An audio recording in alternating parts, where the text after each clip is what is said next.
aprovechando el siguiente apunte, ¿verdad? De una vez paso al siguiente apunte. Sí, este término de cambio de entropía del sistema para un sistema cerrado, vean, lo que vamos a ver en este apunte, pues son cómo queda el balance para un sistema cerrado y cómo queda el balance para un sistema abierto, una vez que ya vimos todos los términos del balance. Entonces, este término de cambio de entropía para un sistema cerrado, ¿sí? Siempre va a existir. ¿Por qué?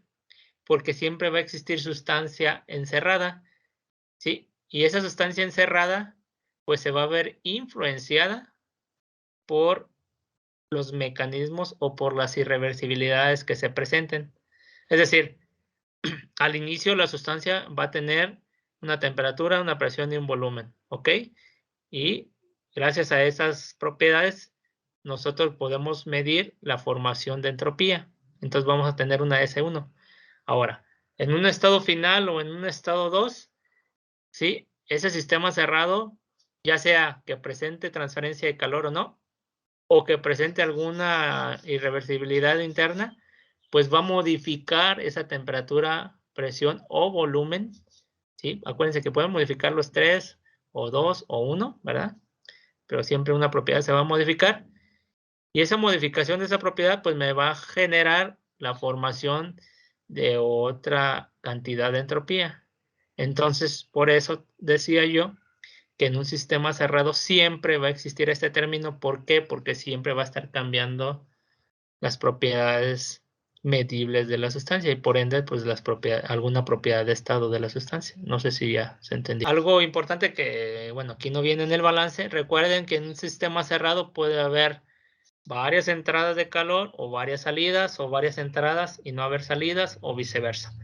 Sí, entonces es recomendable que en el balance de entropía para un sistema cerrado se le ponga aquí en los términos de calor y temperatura sumatoria, una sumatoria de este término, para que ustedes entiendan que puede haber varias entradas o varias salidas o de una u otra o de una solamente nada más.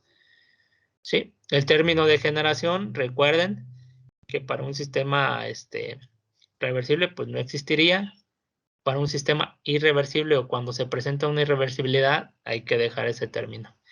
El cambio de entropía del sistema pues se refiere al cambio de entropía de la sustancia. Eso tampoco nunca lo olviden, por favor. ¿Por qué, chavos? Por lo siguiente. Se van a dar cuenta cuando empiecen a resolver sus problemas, ¿sí? O nosotros empecemos a ver algunos ejemplos aquí, pues, que va a haber ejemplos que te digan, calcule el cambio de entropía, ¿sí? Del gas o del aire o del agua, ¿sí? Ustedes van a recurrir simplemente al cambio de entropía o hacer el cálculo del cambio de entropía, pues, de la sustancia. Más adelante en la materia vamos a ver cómo se calcula el cambio de entropía de la sustancia, chavos, ¿sí? Es distinto para un gas, para un vapor, para un líquido y para un sólido. Son distintos cómo se calcula este delta S. ¿Ok? Más adelante lo vamos a ver. Pero a lo que me refiero yo es cuando les hagan esa pregunta de cálculo o de cambio de entropía, deben de tener claro a qué se está refiriendo, si a la sustancia o al proceso. ¿Sí? Bueno, en resumen también, si nos dicen calcule el cambio de entropía del sistema o del proceso, ¿sí? Ustedes tendrían que recurrir al balance de entropía. Si solamente nos piden calcular el cambio de entropía de la sustancia o del gas, del aire, de lo que sea, a lo que tendríamos que recurrir es a la forma de calcular en específico ese cambio de entropía de la sustancia. Lo que viene a continuación es solamente cómo se van disminuyendo o qué términos se van quitando dependiendo de las condiciones que me marca el problema. Por ejemplo, si yo me encuentro con un proceso cerrado y aparte me dice que es adiabático, pues bueno, la transferencia del mecanismo de calor pues desaparece y me quedan solamente los otros dos términos. Esta ecuación que viene a continuación, chavos, sí es muy importante, ¿sí? Van a existir problemas donde nos digan, ¿sabes qué? Me gustaría que me cuantificaras ¿sí? La generación de entropía, pero que involucre tanto el dispositivo que estoy analizando como los alrededores o el medio que lo rodea. En ese momento ustedes tienen que acudir a esta ecuación que está aquí. La entropía generada es igual a la sumatoria de los cambios de entropía, ¿sí? De un medio que sería en este caso el dispositivo y más 2 el cambio de entropía de los alrededores. ¿Va?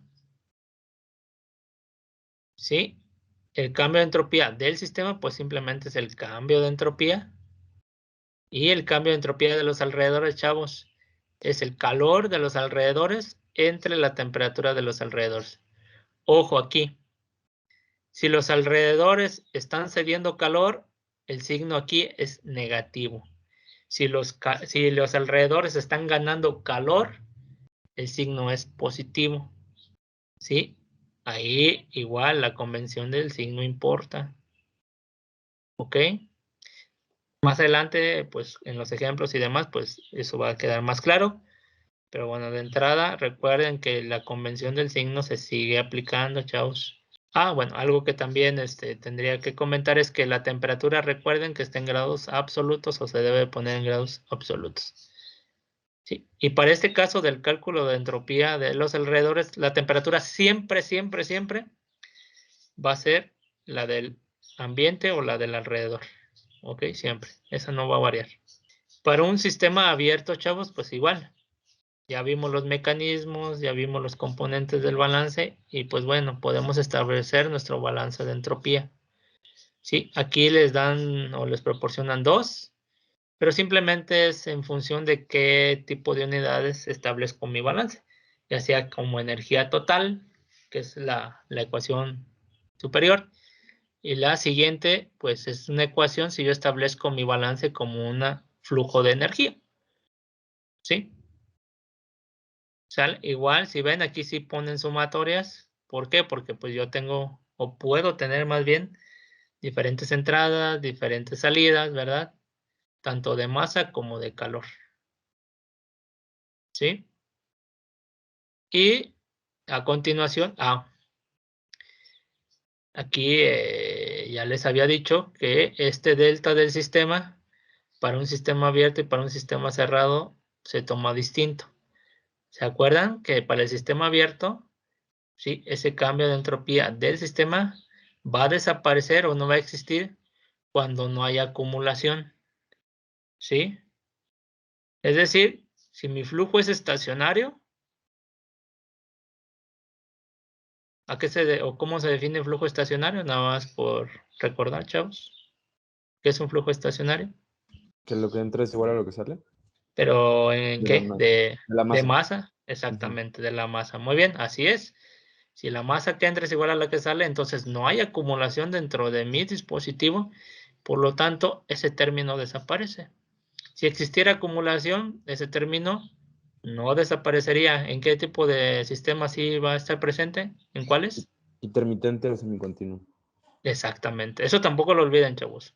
¿Sí? Eso también puede venir en el examen, o a lo mejor se me ocurre ponerles un sistema de ese estilo, entonces por favor, no, no lo olviden o no lo dejen de lado. Igual, a continuación lo que sucede es, pues bueno, nuevamente si alguna condición específica la marca el problema, pues se van eliminando algunos términos.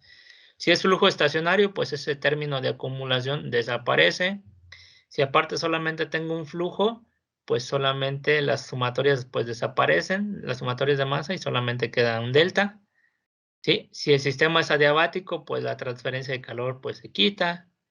¿Sí? Y así sucesivamente se van disminuyendo los términos en los balances hasta llegar a un sistema donde pues si mi sistema es reversible y aparte adiabático, pues llego a que la entropía de entrada es igual a la de salida. ¿Por qué? Porque así me lo dice cuando yo tengo un sistema isentrópico. Si lo recuerdan, delta S es igual a 0. Por lo tanto, la entropía 2 es igual a la entropía 1 o la entropía de salida es igual a la entropía de entrada, como lo quieran ver. ¿Sí? Y eso sucede para un sistema isentrópico, cuando se conjuntan ambas condiciones.